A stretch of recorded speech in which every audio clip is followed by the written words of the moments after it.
वो नजारा, वो खुशियां जिससे इंसान को लगे कि वो उड़ रहा है, जिससे इंसान को लगे कि वो यहां पे आया तो जिंदगी सफल हो गई, ऐसी खुशियां जिसकी इंसान कल्पना करता रहता है, लज्जत अनुभव जिसके लिए इंसान तड़पता रहता है, व्याकुल रहता है, ऐसी इज्जत, ऐसी शोहरत जिसको पाने के लिए इंसान ललायत रहता है, ऐसी बरकतें जिसकी सपनों में सोच रहती है, ऐसी तंदुरुस्ती जिसकी कामना हर कोई करता है। अगर ये सारी चीजें एक ही बात से मिल जाएं तो एक बात है, राम का नाम, अल्लाह वाहिगुरु की याद, गॉड की प्रेज। सच्ची श्रद्धा, भावना, तड़प से अगर आप मालिक के नाम का जाप करते हैं, उसकी भक्ति इबादत करते हैं, तो यकीनन ये तमाम खुशियां, तमाम दया में रहमत आप पे बरस सकती है। तो उसकी दया में रहमत को हासिल करने के लिए, कामयाबी के लिए आप राम का नाम जपें, और ये रामबाण है। बहुत बड़ी बात कही जाती है, इंद्रजीत जो रावण का बेटा था, लक्ष्मण से युद्ध हो रहा था, किसी भी तरीके से वो हार नहीं रहा था, तो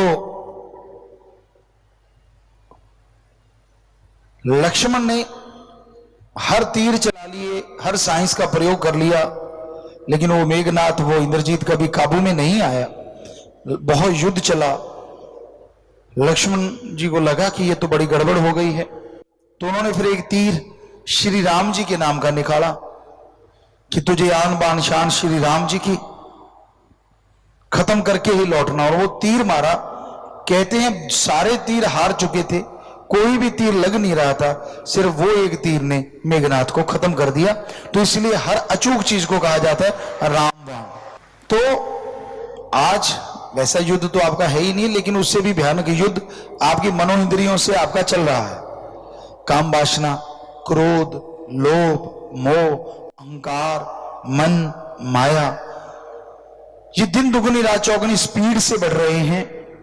इंसान इनसे घायल हो रहा है, जख्मी हो रहा है, पर जख्मी होके भी खुश है। टेंशनें होती हैं, परेशानियां होती हैं, मुश्किलें आती हैं, बहुत सी तकलीफें उठानी पड़ती हैं, तरह तरह के ख्याल विचार इंसान को दुखी करते रहते हैं, जख्मी करते रहते हैं, और इनसे बचने का कोई उपाय नजर नहीं आता। कईयों को गलत आदतें पड़ जाती हैं, उन आदतों को बदलना चाहते हैं, उन आदतों से निकलना चाहते हैं, तो इन सब के लिए रामबाण, राम का नाम है, वाहिगुरु गौर खुदा की भक्ति इबादत है। आप भक्ति करेंगे, मालिक का नाम जपेंगे, तो यकीनन आप अपने विचारों पे कंट्रोल कर पाएंगे, आप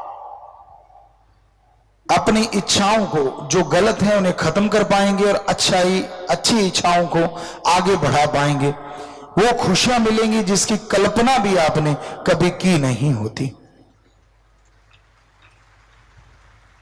तो अपने विचारों का शुद्धिकरण करना,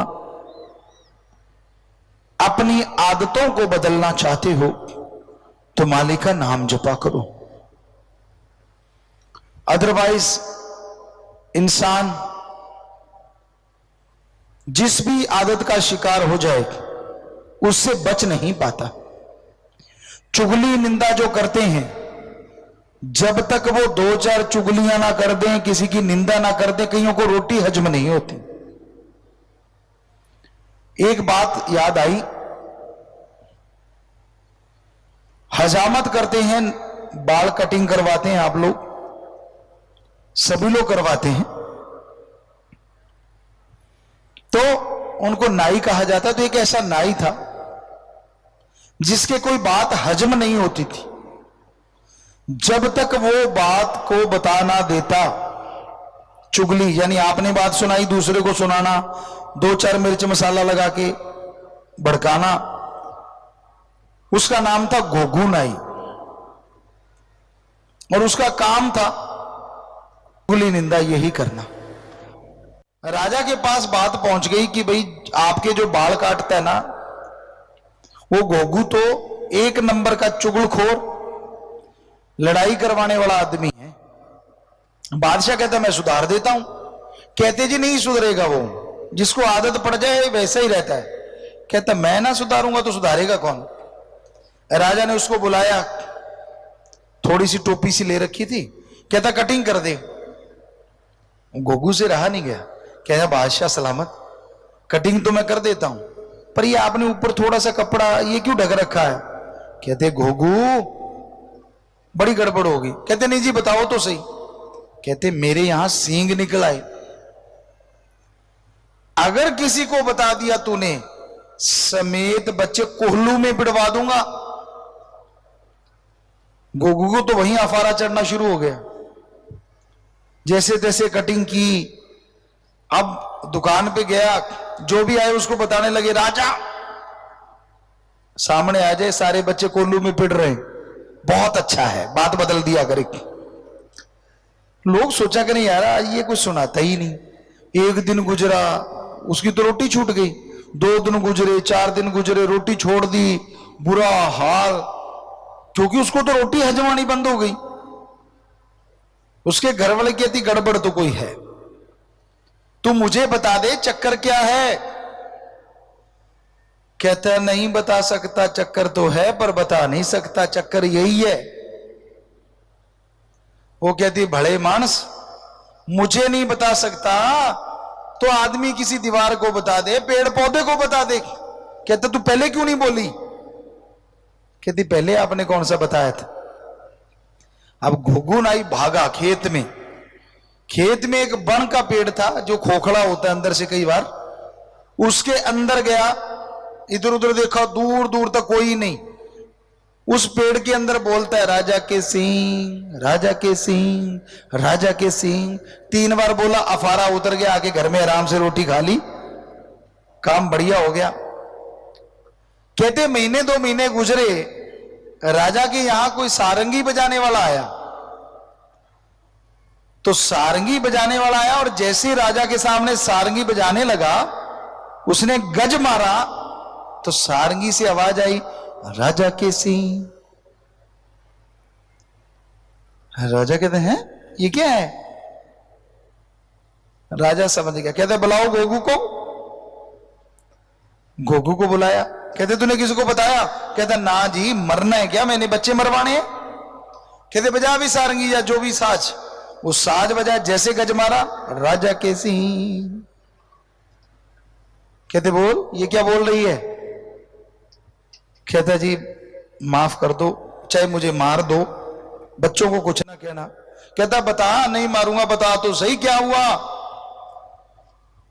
पता करवाया गया कि घोघू ने जिस बन की लकड़ी के अंदर अपनी आवाज दी थी, उसी लकड़ी से वो साज बना था और उसी लकड़ी में वो आवाज आ रही थी, राजा के सिंह, राजा के सिंह। तो कई तो घोघू नाई होते हैं, कोई बात हजम नहीं होती। चुगली जब तक वो एक दूसरे को लड़ा ना दे उनको मजा ही नहीं आता। वो सुखी देख ही नहीं सकते किसी को। बहनों का तो खैर नंबर है, आजकल भाई भी नेक टू नेक मुकाबले में है। इकल्ले बैठेंगे, आपने देख लेना, ना राम नाम की बात, ना कोई अच्छी बात, ना भले की बात, वहां गप शप फला आदमी कैसा। कोई सामने से गुजर गया ना, हम देखा करते थे, वहां ताश बहुत खेलते थे, बुजुर्ग वगैरह या और भी बैठे ताश खेलते, और बस जो सामने से गुजर गया फिर उसका अगला पिछला सब, हाँ देखिए मैं जानता हूं इसको, ये जवानी में ऐसा था, फलाना ऐसा था, ये वो था, ये फला था। ये तेरी क्या दाल खा गया जो उसकी बेईमानी कर रहा है, उसकी निंदा कर रहा है। हटते नहीं, बस आदत बन गई है लोगों को चुगली निंदा करने की। रोटी हजम नहीं होती, कोई रोटी खा के जाएंगे निंदा करने, सच में हजम नहीं होती। बहने बहने बैठेंगी रोटी राटी खा के, कई तो रोटी खाते खाते प्रोग्राम स्टार्ट हो जाता है। तो जानती आज ऐसे हुआ, चटकारे ले लेके, दूसरा सामने वाला उससे ज्यादा चटकार होता, अच्छा ऐसे लगता है उसके मुंह में रसगुल्ले आ गए 5-7। वो सुनाता है फलां के ये हुआ वो हुआ वो, वरना वो चुप हो जाए, लेकिन सामने वाला चुप ना, अच्छा वो फिर शुरू हो जाता ताड़ ताड़ ताड़ ताड़, क्योंकि वो ऐसी पंपिंग करता है कि सामने वाले को लगता है आज मेरे जैसा न्यूज चैनल दुनिया में दूसरा है ही नहीं। तो हर कोई न्यूज चैनल बना घूम रहा है बिना वजह, इतने गप, इतनी चुगली, निंदा। एक तो आपका टाइम बर्बाद, और एक वेदों शास्त्रों में लिखा है जब आदमी दूसरे की निंदा करता है ना, जिसकी निंदा कर रहा है उसका तो कुछ होता नहीं, और जो कर रहा है उसके पास कुछ रहता नहीं। ये लिखा हुआ है, निंदा भली किसी की नाही, मनमुख मुग्ध करन, मुंह काले तिन निंद का नरके कोहर पवन, पर निंदा 100 गौ घात समाना, कि पराई निंदा करते हो 100 गौ का घात करने के बराबर है, यह रामायण में लिखा हुआ है। कई बच्चे अपने मां बाप की निंदा करते हैं, बुरा ना मानना। अगर आप अपने मां बाप की निंदा करते हो तो आप कैसे अच्छे हो सकते हो? आपके अंदर भी तो उन्हीं का खून है। ठीक है, आपके बाप आपकी माता अगर कोई गलत रास्ते पे चले हैं तो उनको समझाओ, उनके गीत निंदा के गाते ना फिरो, वरना लोग आपको भी बुरी निगाह से देखने लग जाएंगे।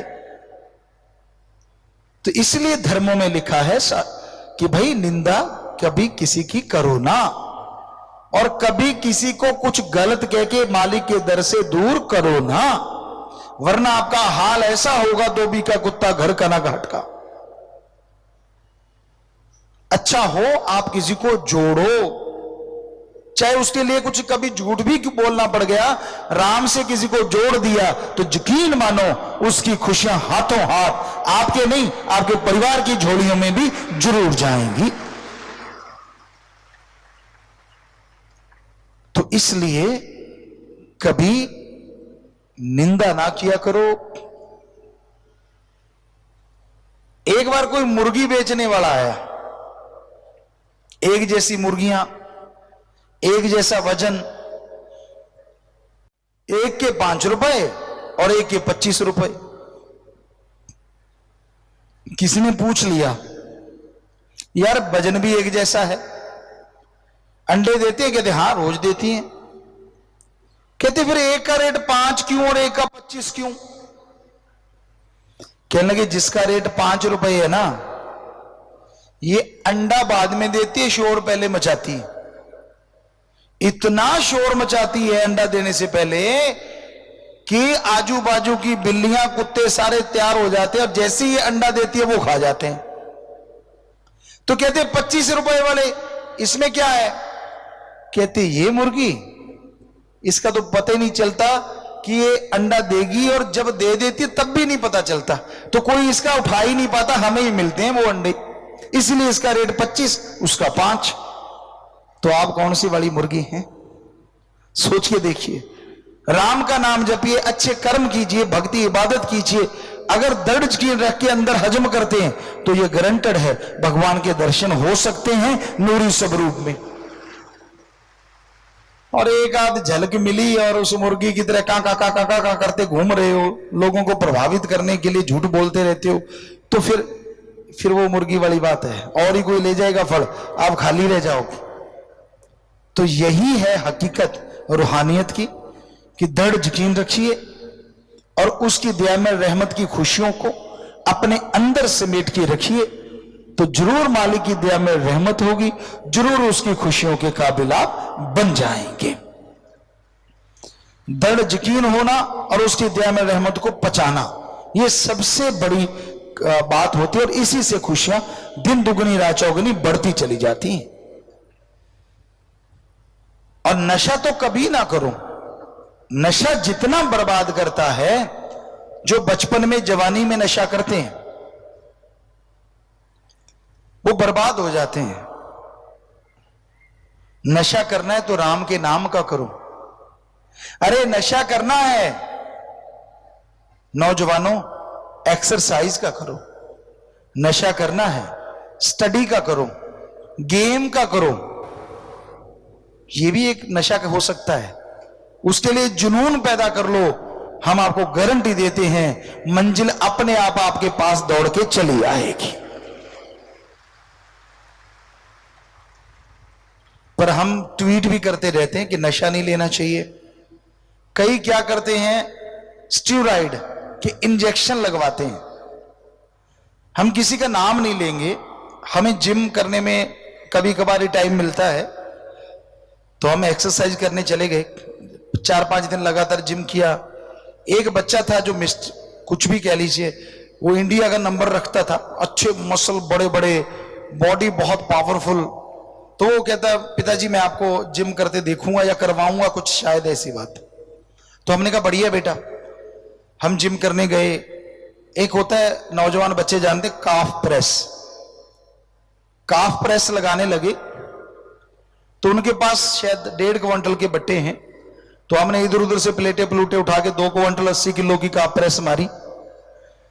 तो हालांकि हमारा 5वां दिन था और वो बच्चा हमें ट्रेनिंग देने बंद कर दिया, उसने आगे आया ही नहीं। तो हमने पूछा कि बेटा उससे पूछना वो कहां गया, अगले दिन आया नहीं।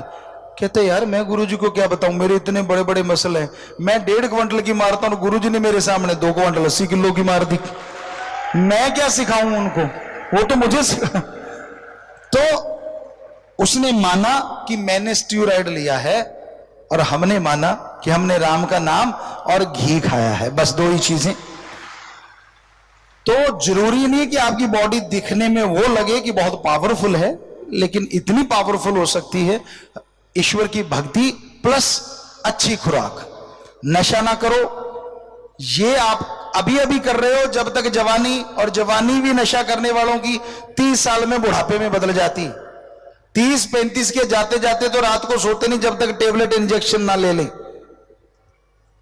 बहुत लोग हमसे पूछते गुरुजी आपकी इतनी उम्र है, और हम अब भी शास्त्रनाम शाह मस्तान जी के रहमो करम से क्योंकि डॉक्टरों ने बोला कि एक्सरसाइज करना जरूरी है गुरुजी, तो हम एक्सरसाइज करते, थोड़ा घंटा आधा घंटा, और कई बार नहीं कर पाते तो वॉलीबॉल वगैरह खेलते हैं। और हमारे सामने हमें पता नहीं यहाँ बच्चे हैं कि नहीं, नेशनल प्लेयर होते हैं, बहुत बड़े बड़े अच्छे अच्छे टॉप क्लास प्लेयर होते हैं। और जैसे रात भी हम खेल लेते, ऐसा खेलते जब भी टाइम मिलता है। और वो शूटिंग बॉल होती है, उसमें बहुत हार्ड बॉल होती है, आपको दिखा भी सकते हैं, हमारे हाथ पे भी उसका निशान है, क्योंकि वो बॉल होती इतनी हार्ड है कि वो निशान डाल देती है, वो नेचुरली उसकी आदत है। तो हम खेल रहे थे और उनको 5-6 मैच हम लोग खेले और उनके शायद 13 पॉइंट से और हमारे 60 थे। तो मतलब हर मैच में वो 0-2 में डबल 0 था, 0-15 उनकी तरफ से, फिर 1-15, कहीं 4-15, कहीं 3-15, फिर 0-15। और उनकी उम्र, हम और एक चरणजीत होता है हमारी तरफ, अगर दोनों की मिला लें तो उन सारे बच्चों की बराबर हो जाती है हमारे दोनों की। और उनके वो कहते पिताजी आप तो नाक में दम करके रखते हो, लास्ट में टूट जाता है, उनका बुरा हाल होता है, हमें पता चल जाता है। तो हम अपना गेम भी धीमा ही कर देते हैं उसके बाद कि इसके ज्यादा खेलेंगे तो ये चोटिल हो जाएंगे। और वो बच्चे सारे 18 साल 20 साल 25 साल इस एज के हैं। तो कहने का मतलब ये घी का कमाल और शास्त्र नाम शाह मस्तान का रहमो करम, राम नाम का कमाल। आज भी चाहे क्रिकेट खेले, हम नेशनल प्लेयरों को, रणजी प्लेयरों को हमने 8 तक लगाए और ऐसे ऐसे कि वो देखते रह जाते हैं। हर गेम में, कोई भी गेम ले लीजिए, सर्कल कबड्डी हमने खेली, रुमाल चू खेला, सारे गेम खेले। तो हम कहना यही चाहते हैं कि अगर आप राम का नाम जपो, नशे के, हमने बचपन से नशा नहीं लिया, नशा और मांस हमने कभी खाया ना पिया, कभी नहीं, और घी कभी छोड़ा ही नहीं। और आपको पता ही है साथ संगत को, परमपिता शास्त्र नाम शाह मस्तान का रहमो करम ऐसा था, 5 साल तक माता का फीड लिया, दूध लिया, और उसके बाद 5 से लेके 23 साल तक जब तक हम घर में रहे, कम से कम आधा किलो और ज्यादा से 1.5 किलो घी रोज खाते थे। आज वाले 300 ग्राम खा ले, 500 ग्राम निकल जाएगा, कोई पचा पाएगा। कच्चा घी सीधा पीना, हमारे टाइम में होता था, हम पिया करते थे, सीधा डाल के रखते थे और सीधा पी जाते थे, या रोटी में नमक मिर्च डाल के वो एक फुल्का और उसमें सारा खा जाना। तो हम कोई बढ़ाई नहीं कर रहे, हम कह रहे हैं कि राम का नाम साथ हो, और आप घी खाओ, सो ना घी खा के। बच्चे ढूंढते रहते ना कि पावर टॉनिक चाहिए, पावर टॉनिक चाहिए। अरे हम कहते हैं आपकी गाय भैंस जो दूध देती है, खाद स्प्रे ना डालो उनको, उनका जो दूध और घी होगा ऐसा पावर टॉनिक पूरे वर्ल्ड में नहीं है, ये हम आपको गारंटी देते हैं। चाहे आप प्लेयर हो चाहे आम आदमी हो, लेना चाहिए, लेकिन घी खा के सोना नहीं चाहिए। बस ये ध्यान रखिए, घी खा के सो गए तो गड़बड़ है। हाँ, सो मत, दोपहर को खाओ, सुबह खाओ, रात को मत खाओ, क्योंकि सोना है। तो दिन को खाओ आप और एक्सरसाइज करो या घूमो फिरो, काम धंधा करते रहो, तो वो फायदेमंद है। 10 ml ले लीजिए, 15 ml ले लीजिए।